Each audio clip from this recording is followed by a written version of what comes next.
మా latest videos కోసం మా ఈ తెలుగు న్యూస్ ఛానల్ సబ్స్క్రైబ్ చేసి గంట సింబల్ యాక్టివేట్ చేసుకోండి.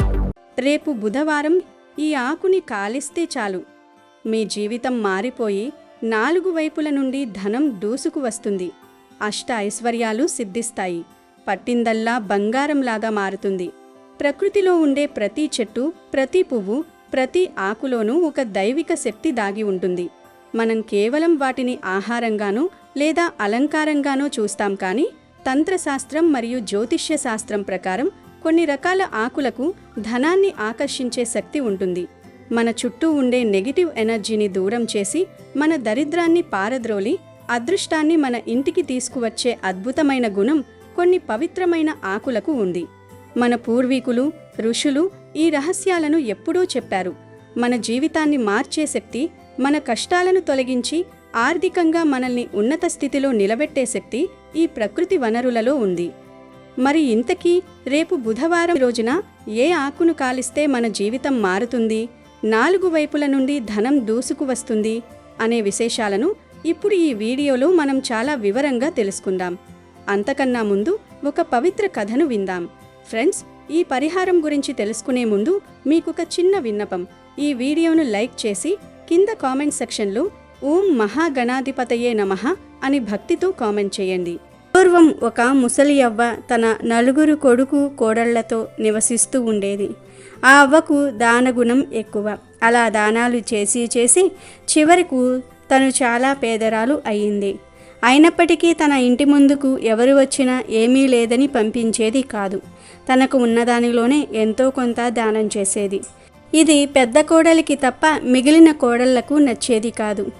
ఆ అవ్వ పెద్ద కోడలికి అత్తగారంటే చాలా ఇష్టం. పెద్ద కోడలు అవ్వ ఏమి దానం చేసినా ఒక్క మాట కూడా అనేది కాదు. చాలా మంచిది. ఇక అవ్వ విషయానికి వస్తే అవ్వ చాలా మంచిది. అందరి కోడళ్లను సమానంగా చూసేది. అయితే అవ్వ చేసే దాన ధర్మాల గురించి, పుణ్యకార్యాల గురించి నారదుడు ధర్మరాజుకు చెప్పాడు. నారదుడు ధర్మరాజుతో ఇలా అంటాడు: భూలోకంలో ఒక అవ్వ నీకు మించిన దాన ధర్మాలను చేస్తుంది. దాని కారణంగా ఆమెకు నీ పదవిని ఇవ్వవలసిన పరిస్థితి రాబోతుంది అని పుల్లవేశాడు నారదుడు. ఆ మాటలు విన్న ధర్మరాజు, ఏంటి, నాకన్నా ఆ అవ్వ ఎక్కువ దానాలు చేసిందా? ఎవరు ఆమె ఎవరో తెలుసుకొని, ఆమె తనకంటే ఏ విషయంలో గొప్పదో తెలుసుకొని రమ్మని ధర్మరాజు యమధర్మరాజును భూలోకానికి పంపించాడు. యమధర్మరాజు సామాన్య మానవ రూపంలో ఒక పేదవాడిగా అవ్వ ఉన్న గ్రామంలో తిరగటం ప్రారంభించాడు. ప్రతి ఇంటి ముందుకు వెళ్ళి తన దగ్గర బట్టలు లేవు, కొన్ని బట్టలు దానం చేయండి అని అడిగాడు. కానీ ఎవ్వరూ కూడా తనకు సహాయం చేయలేదు. అలా అందరి ఇంటికి వెళ్ళి అడుగగా చివరికి అవ్వ ఇంటికి చేరాడు. కానీ పేదవాడి రూపంలో ఉన్న యమధర్మరాజు అవ్వ ఇంటికి చేరేసరికి చాలా చీకటి పడింది. అవ్వ, తన కొడుకు, కోడళ్ళు అందరూ కూడా నిద్రపోతున్నారు. ఆ పేదవాడు అవ్వ ఇంటి ముందు నిలబడి ఇలా అంటాడు: అమ్మ, బయట చాలా చల్లగా ఉంది. కప్పుకోవడానికి వస్త్రం ఏదైనా ఉంటే దానం చెయ్యండి అంటాడు. ఆ మాటలు విన్న అవ్వ తన కోడళ్లను పిలిచి, బయట ఎవరో పిలుస్తూ ఉన్నట్లు ఉన్నారు, ఒకసారి బయట ఎవరైనా ఉన్నారేమో చూసిరండి అంటుంది. దానికి చిన్న కోడలు ఇలా అంటుంది: సమయం 12 అయ్యింది. ఇంత అర్ధరాత్రి వేళ ఎవరైనా వస్తారా? మీకంటే ఎలాగో నిద్ర రాదు కాబట్టి మీరే స్వయంగా వెళ్ళి బయట ఎవరు ఉన్నారో చూడండి. ఎందుకని మా నిద్రను చెడగొడుతూ ఉన్నారు అంది. ఆ మాటలు విని అవ్వ బయటకు వెళ్ళిపోయింది. ఇంతలో పెద్ద కోడలు వచ్చి, ఆగండి అత్తయ్య, నేను వెళ్ళి చూస్తాను అంటుంది. మిగతా కోడళ్ళు గదిలోనికి వెళ్ళిపోతారు. పెద్ద కోడలు బయటకు వెళ్ళి చూస్తుంది. అక్కడ పేదవాడి రూపంలో ఉన్న యమధర్మరాజుతో ఇలా అంటుంది: ఎవరండి మీరు? ఇంత రాత్రి వేళ ఇక్కడ ఏం చేస్తున్నారు? మీకు ఏమైనా సహాయం కావాలా అంటుంది. దానికి ఆ పేదవాడు, అమ్మ, నాకు బాగా చలిగా ఉంది, దుప్పటి ఏదైనా ఉంటే దానం చేసి పుణ్యం కట్టుకో తల్లి అంటాడు. అప్పుడు పెద్ద కోడలు, ఒక్క నిమిషం ఇక్కడే ఉండండి అని చెప్పి తన అత్తగారి దగ్గరకు వెళ్ళి అతను చెప్పింది అంతా కూడా చెప్తుంది. దానికి అవ్వ పెద్ద కోడలితో ఇలా అంటుంది: సరే అయితే తనకు మీ మామగారు కప్పుకున్న కంబలిని ఇచ్చి మీ మామగారికి నా దుప్పటిని ఇవ్వు. మనం ఎలాగో కిటికీలు తలుపులు వేసి పడుకుంటున్నాం కాబట్టి అంతగా చలి వేయదు అంటుంది. ఆ మాటలు విన్న పెద్ద కోడలు సరే అత్తయ్య అని చెప్తుంది. పేదవాడికి తన మామయ్య కప్పుకున్న కంబలిని ఇస్తుంది. పెద్ద కోడలు ఇంట్లోకి వెళ్ళిపోయింది. అందరూ నిద్రించారు. పేదవాడి రూపంలో ఉన్న యమధర్మరాజు ఆ కంబలిని తీసుకొని అక్కడి నుండి కొంచెం దూరం వచ్చి యముడి రూపంలోనికి మారి ధర్మరాజు వద్దకు వెళ్ళాడు. నారదుడు చెప్పింది నిజమే. భూలోకంలో ఒక అవ్వ తన దగ్గర ఉన్న పాత కొత్త వస్తువులను దానం చేస్తుంది. చాలా పుణ్యాన్ని పొందింది ఆ అవ్వ అంటాడు. యముడు మాటలు విన్న ధర్మరాజు ఆ అవ్వ నిజంగానే నా సింహాసనాన్ని పొందుతుందేమో. యమధర్మరాజా, నువ్వు ఒక పని చెయ్యి, ఆ అవ్వను యమలోకానికి తీసుకొనిరా అని చెప్తాడు ధర్మరాజు. అప్పుడు యముడు తన భటులను భూలోకానికి పంపించి ఆ అవ్వను తీసుకురమ్మని చెప్తారు. అవ్వ యమలోకానికి చేరుకుంటుంది. కానీ ఆమె నిలబడడానికి కొంచెం భూమి కూడా లేదు.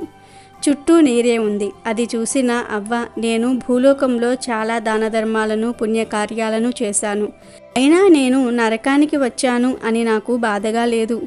కానీ యమధర్మరాజా, ఏమిటి ఇది? నాకు నిలబడడానికి కొంచెం కూడా చోటు లేదా అంటుంది. అప్పుడు యమలోకానికి ధర్మరాజు వచ్చి, నువ్వు చాలా పుణ్యకార్యాలు అయితే చేశావు, కానీ నువ్వు భూదేవి కథను వినలేదు. అందుకే నీకు ఇక్కడ నిలవడానికి భూమి దొరకటం లేదు. ఇక్కడనే కాదు, నువ్వు స్వర్గానికి వెళ్ళినా అక్కడ కూడా నీకు నిలబడడానికి భూమి దొరకదు అని ధర్మరాజు అవ్వతో చెప్తాడు. ధర్మరాజా, యమధర్మరాజా, మీ ఇద్దరూ చాలా పుణ్యాత్ములు కదా, అయితే నాకు సహాయం చేయండి.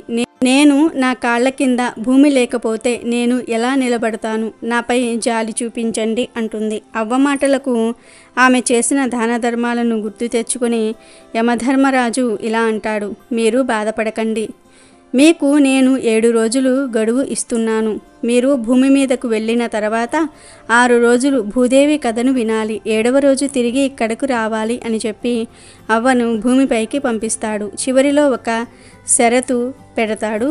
నువ్వు భూమిపైకి వెళ్ళిన తర్వాత క్రమం తప్పకుండా 6 రోజులు భూదేవి కథను ఒక బ్రాహ్మణుడి ద్వారా వినాలి. అలా అయితేనే నీకు ఇక్కడ నిలబడడానికి భూమి లభిస్తుంది అని చెప్తాడు.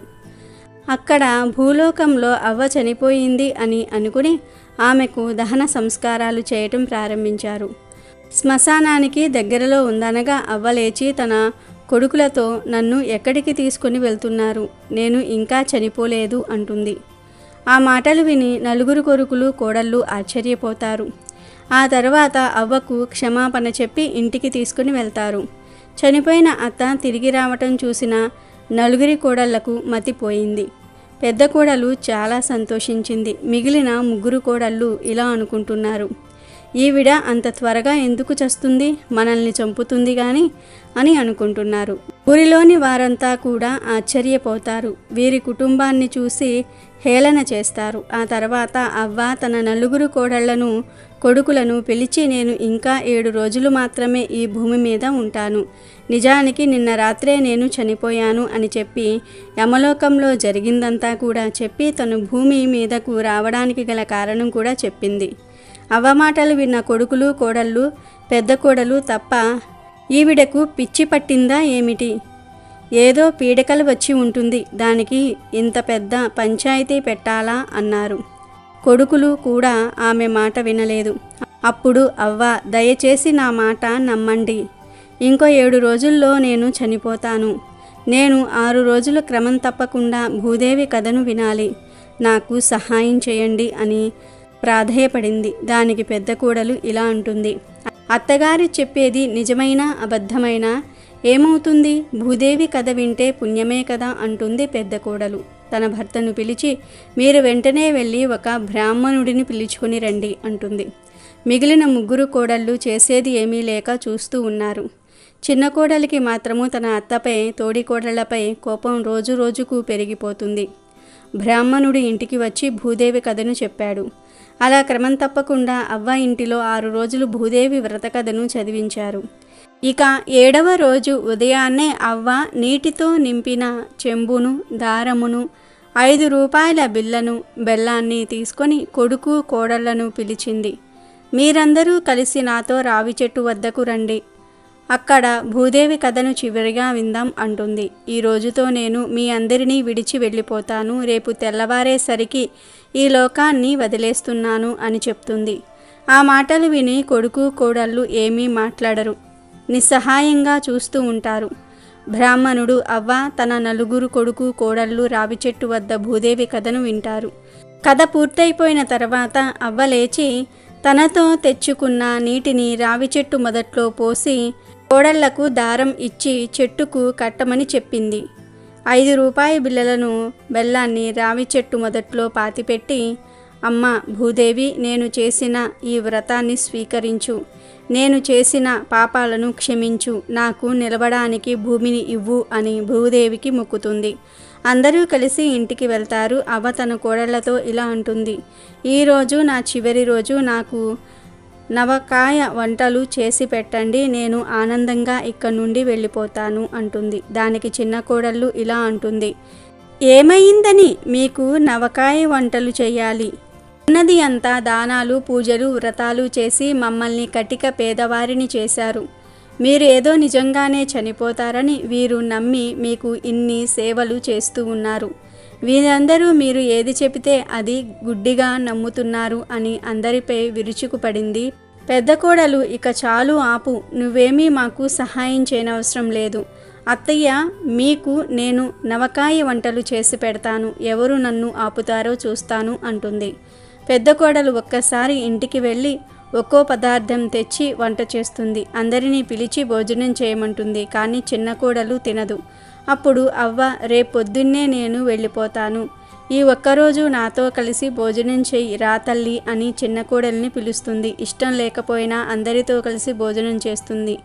అవ్వ తన చివరి రోజును ఆనందంగా గడుపుతుంది. ఇక ఆ రోజు రాత్రి యమదూతలు వచ్చి ఆమెను యమధర్మరాజు వద్దకు తీసుకుని వెళ్తారు.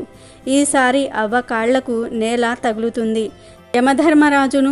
ధర్మరాజును చూసి అవ్వ ఇలా అంటుంది, స్వామి, మీరు చెప్పినట్టు నేను భూమి మీదకు వెళ్ళి భూదేవి కథను విన్నాను, పుణ్యాన్ని పొందినాను. కానీ స్వామి, నేను నా పిల్లలను చాలా పేదరికంలో వదిలి వచ్చాను. ఇప్పుడు ఇంటిలో వారికి నాకు కార్యం చేయడానికి కూడా ధనం లేదు, తినడానికి తిండి లేదు. ఇన్ని పుణ్యకార్యాలు చేసినందుకు నాకు ఏమీ మిగిలింది అని ఏడుస్తుంది. ధర్మరాజు అవ్వతో ఇలా అంటారు, నువ్వు చేసిన వ్రతం మామూలు వ్రతం కాదు, భూదేవి వ్రతం. ఇంకా నువ్వు వ్రతం పూర్తి చేసి నీ వద్ద ఉన్న ధనాన్ని బెల్లాన్ని భూమిలో పెట్టావు. నీకు నీ కుటుంబ సభ్యులకు భూదేవి అనుగ్రహం కలిగింది. చివరి రోజున నువ్వు మీ కుటుంబంతో కలిసి భూదేవి కథను విన్నావు. నీ పుణ్యఫలం వారికి కూడా దక్కింది. చూడు అంటూ భూమి వైపు చూపించి తన ఇంటిలో ధనధాన్యాలను చూపించాడు. అవి చూసి అవ్వ చాలా సంతోషించింది. ఇక మరుసటి రోజు చిన్న కోడలు లేచి తన పనులు తాను చేసుకుంటుంది. మిగిలిన కోడళ్ళు కూడా నిద్రలేచి తన అత్తగారి వద్దకు వెళ్ళాలనుకున్నారు. కానీ వెళ్ళలేదు. పెద్ద కోడలు అత్త దగ్గరకు వెళ్తుంది. ఆమె చనిపోవటం చూసి బాగా ఏడుస్తుంది. ఆమె ఏడుపు విని అందరూ వచ్చారు. కొడుకులు ఇలా అనుకుంటున్నారు, పోయినసారి మనం అమ్మ చనిపోయింది అని అందరినీ పిలిచి అవమానాన్ని పొందాము. ఈసారి మనం నలుగురమే కార్యాన్ని ముగిద్దాము అని అనుకుంటూ ఉంటారు. చుట్టుప్రక్కల ఇంట్లో ఉన్న అందరూ చూస్తూ ఉన్నారు. చివరిగా దహన సంస్కారాలు పూర్తి అయ్యాయి. ఇంతలో కొంతమంది ఆడవారు అవ్వ ఇంటి ముందుకు వచ్చి పాటలు పాడారు. కోడలను పిలిచి ఒక కుండను అక్కడ పెట్టమన్నారు. మా భర్తలు శ్మశానం దగ్గరకు వెళ్ళారు, వారు తిరిగి వచ్చాక కుండను అక్కడ పెడతాను అంటారు. ఎంతలో వారి భర్తలు వచ్చేస్తారు. భార్యలు కుండను అక్కడ పెడతారు. ఆ ఆడవారు ఆ కుండ చుట్టూ 5 సార్లు పాట పాడుతూ తిరిగి వెళ్ళిపోతారు. పెద్ద కోడలు అత్తగారి గదిలో ఉంటుంది. గ్రామంలో ఉన్నవారు వీరి పరిస్థితిని చూసి సాయం చేయడానికి వచ్చారు. ఒక్కో రోజు ఒక్కొక్కరు భోజనం పెడతాం అని మాట ఇస్తారు. ఇంతలో అవ్వగదిలోని పెట్టి శబ్దం వచ్చింది.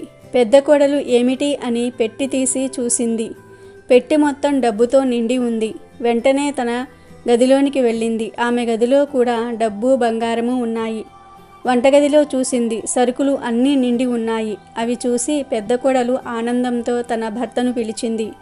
తన భర్త చిరాకుగా, ఇప్పుడు ఇంటిలో ఏమీ లేవు, నేను ఎక్కడికి వెళ్ళి ఏమి తీసుకురాను అని అంటాడు. దానికి పెద్ద కోడలు, మీరు ఎక్కడికి వెళ్ళనవసరం లేదు, ఒక్కసారి ఇంటిలోనికి రండి అంటుంది. పెద్ద కోడలు, భర్త, మిగిలిన వారందరూ కూడా ఇంట్లోనికి వచ్చి చూసేసరికి ఇల్లంతా డబ్బుతో, వస్తువులతో, ఆహార పదార్థాలతో నిండి ఉంటుంది.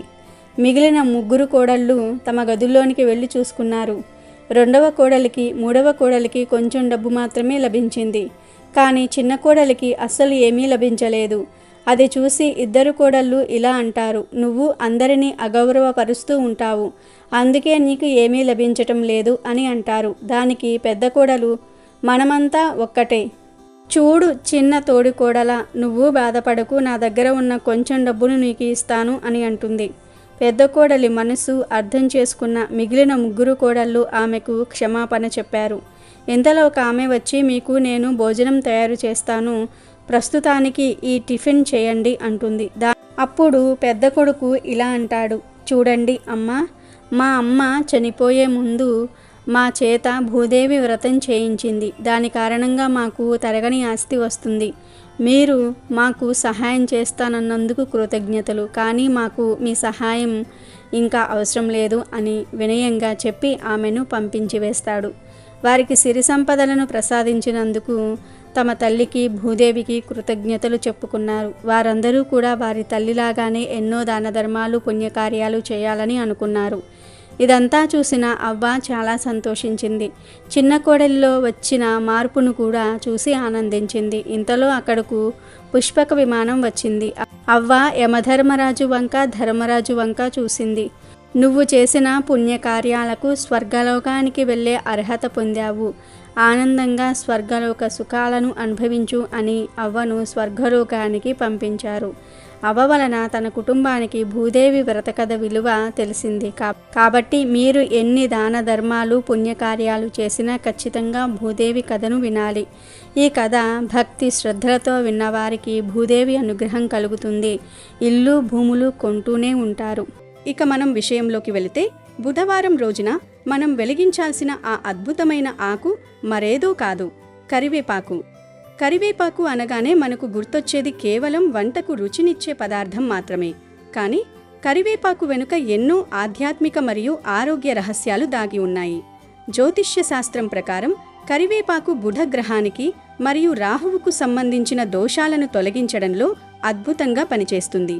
బుధుడు బలహీనంగా ఉన్నప్పుడు వ్యాపారంలో నష్టాలు రావడం, చేతిలో డబ్బు నిలవకపోవడం వంటివి జరుగుతాయి. అలాగే రాహుదోషం ఉంటే ఇంట్లో అశాంతి, అనవసర ఖర్చులు పెరుగుతాయి. ఈ కరివేపాకును ఉపయోగించి పరిహారం చేయడం వల్ల ఈ దోషాలన్నీ తొలగిపోతాయి. కరివేపాకు కేవలం ఆధ్యాత్మికంగానే కాదు, ఆరోగ్యపరంగా కూడా ఒక సంజీవని లాంటిది. ఇందులో ఉండే యాంటీ ఆక్సిడెంట్స్ మన శరీరంలోని విష పదార్థాలను బయటకు పంపిస్తాయి. ఇన్ని శక్తులు ఉన్న కరివేపాకును రేపు బుధవారం రోజున ఒక ప్రత్యేక పద్ధతిలో ఉపయోగిస్తే లక్ష్మీదేవి అనుగ్రహం మనపై కలుగుతుంది. ఇప్పుడు ఈ పరిహారాన్ని ఎలా చేయాలో స్టెప్ బై స్టెప్ వివరంగా తెలుసుకుందాం. ముందుగా బుధవారం రోజు సాయంత్రం 6 గంటల తర్వాత, అంటే సూర్యాస్తమయం అయిన తరువాత ఈ పరిహారాన్ని ప్రారంభించాలి. ప్రదోషకాలం లేదా సాయంత్రం సమయం దైవిక శక్తులు ఎక్కువగా ఉండే సమయం కాబట్టి ఈ సమయాన్ని ఎంచుకోవాలి. మీరు ముందుగా ఒక శుభ్రమైన కరివేపాకు రెబ్బను తీసుకోండి.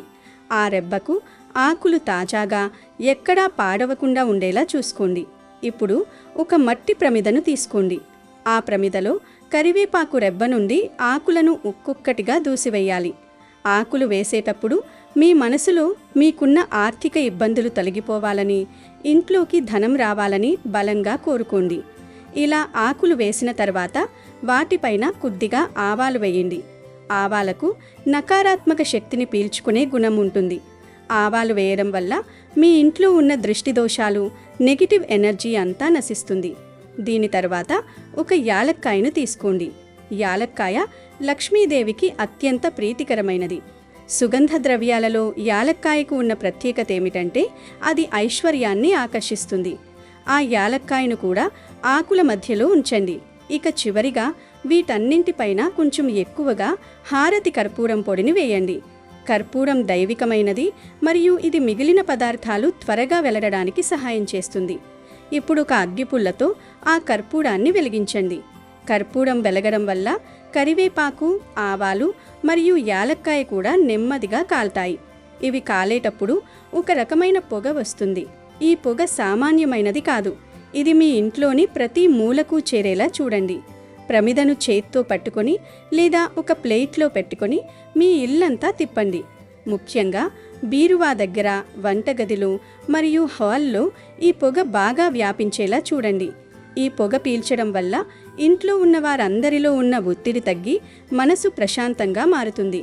మీ ఇంట్లో ఉన్న దారిద్ర్య దేవత బయటకు వెళ్ళిపోయి మహాలక్ష్మి ప్రవేశించడానికి ఇది మార్గం సుగమం చేస్తుంది. ఈ పొగ వల్ల గాలిలో ఉన్న బ్యాక్టీరియా కూడా నశిస్తుంది. ఇది ఆరోగ్యపరంగా కూడా మీకు మేలు చేస్తుంది. అంతా అయిపోయిన తర్వాత ఆ ఆకులు పూర్తిగా కాలిపోయి బూడిదగా మారతాయి. ఆ బూడిదను అలాగే వదిలేయకుండా అది చల్లారిన తర్వాత సింక్లో వేసి నీళ్లతో కడిగేయాలి. అంటే ఆ బూడిదను నీటిలో కలిపేయడం వల్ల మీ కష్టాలన్నీ నీటిలో కరిగిపోయినట్లుగా భావించాలి. ఇలా చేయడం వల్ల మీ జీవితంలో ఉన్న అడ్డంకులన్నీ తొలగిపోతాయి. చాలామందికి టాలెంట్ ఉన్నా కూడా సరైన అవకాశాలు రావు, అదృష్టం కలిసి రాదు. అటువంటి వారు ఈ పరిహారాన్ని నమ్మకంతో చేస్తే 4 వైపుల నుండి వారికి అవకాశాలు వస్తాయి. ఆగిపోయిన పనులు పూర్తవుతాయి. అప్పుల బాధతో సతమతమయ్యే వారికి కొత్త ఆదాయ మార్గాలు కనిపిస్తాయి. ధనం ఎక్కడి నుండి వస్తుందో తెలియదు, కానీ ఖచ్చితంగా మీ ఆర్థిక పరిస్థితి మెరుగుపడుతుంది. మన సంప్రదాయంలో నిప్పు, పొగ మరియు సుగంధ ద్రవ్యాలకు ఉన్న ప్రాముఖ్యత అంతా ఇంతా కాదు. ఈ కరివేపాకు పరిహారం అనేది అత్యంత శక్తివంతమైనది. ఎందుకంటే ఇందులో భూమి నుండి వచ్చిన ఆకు, అగ్ని మరియు వాయువు రూపంలో పొగ అన్నీ కలిసి ఉన్నాయి. మీరు ఈ పరిహారం చేసేటప్పుడు పూర్తి నిశ్చలమైన మనస్సుతో ఉండాలి. ఏదో చేస్తున్నాము కదా అని కాకుండా, నా జీవితం మారబోతోంది, నాకు మంచి రోజులు రాబోతున్నాయి అనే సానుకూల దృక్పథంతో చేయండి. బుధగ్రహ అనుగ్రహం కలిగితే మనిషికి తెలివితేటలు పెరుగుతాయి. వ్యాపారస్తులకు కస్టమర్లు పెరుగుతారు. ఉద్యోగస్తులకు ప్రమోషన్లు వచ్చే అవకాశం ఉంటుంది.